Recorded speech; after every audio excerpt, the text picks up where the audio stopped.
Hey guys, Corey here, bringing you guys another unbeaten Town Hall 13 war base. Guys, this one's pretty special. This is a very difficult war base. Nick ran this the entire 7 rounds of Champions League 1 inside CWL, never tripled. I've had to practice against this base. I never managed to triple it either. It is one heck of a base. In this video, I'm going to tell you exactly where you can find the base link to copy this base instantly. Just like always in this video, I'm going to be showing you guys failed replays on this. We have failed ground attacks, we got failed air attacks. Like I said, there was a lot to choose from because it was run all 7 rounds of CWL, never tripled. Enemy team's going to come in trying to get it with some electro dragons here. Looks like he's going to be using a blimp.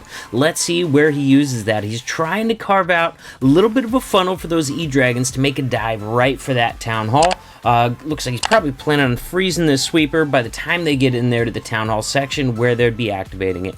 We got king and queen down at 6 o'clock trying to cut in that side of the funnel for the dragons. Look at that CC, guys. If you have never used one of my bases before, I do not recommend changing the defensive CC, so look back through the replays. You can rewind. I cannot while I'm filming this, so look back and use the exact same CC because that is what it was designed to use. If you change the CC, you change the traps, you change the Teslas, it's not going to defend the way it was designed to defend. Those E-dragons were on ice there for a little while because the king pulled out that ice golem in the CC. Also, there was a ton of archers to slow down those electro dragons, and it worked. Look at this. Oh, looks like he switched over to a stone slammer instead of the blimp.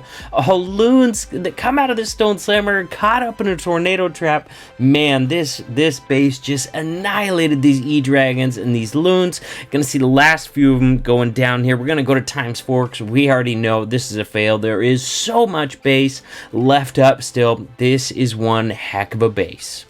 Next, we got a failed ground attack coming in with a Yeti smash. Homie's going to be using 8 quakes on this, trying to get some damage into the core and open up the entire base. He's starting off at 6 o'clock, well, about 7 o'clock with the Grand Warden walk there, using a Yeti and a Wizard on the right-hand side to cut in that side of the funnel, trying to make sure that his main shot of troops goes into the base without getting distracted.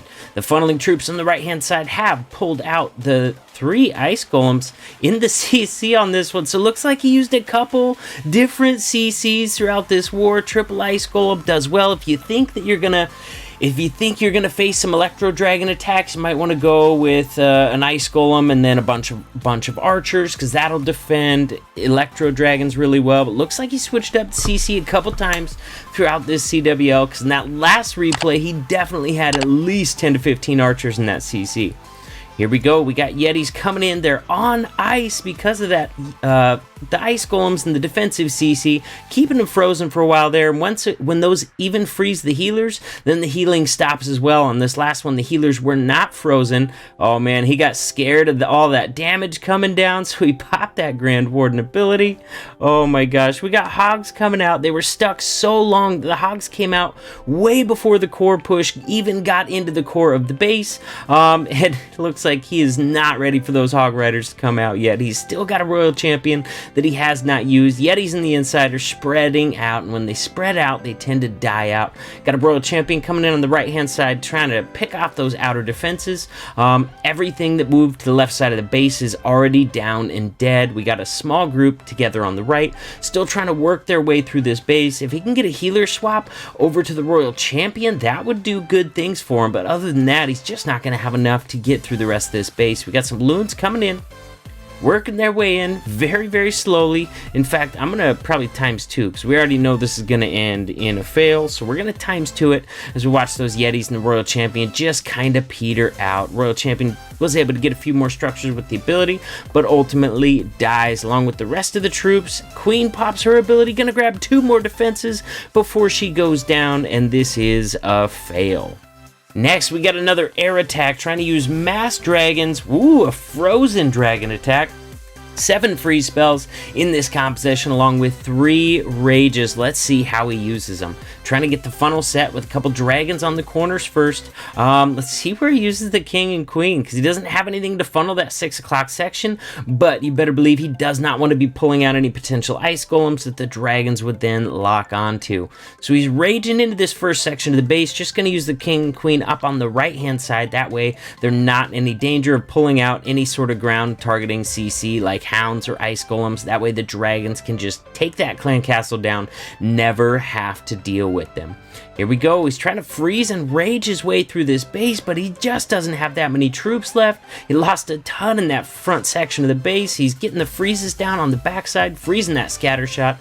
Good call there. Scatter shot's a lot more dangerous than even an air defense, especially to a group of troops. But guys, this one's just gonna fall well short. Royal Champion joins the King and Queen up top, where she has some tanking available from that King and Queen. Gonna try and take out the last little section of this base, but guys, look at what's left here. We got 2 scatter shots still left on this base. Got a couple ground bows there, although, you know, that's not gonna matter against the heroes. The ground bows take out those heroes pretty quickly, but those 2 scatter shots, trying to end on 2 of those things is incredibly difficult. One of the things that makes this base so difficult. If you're gonna take out the town hall, you're definitely not getting both those scatter shots on the entry. You're gonna have to deal with them on the backside, and that is difficult to do.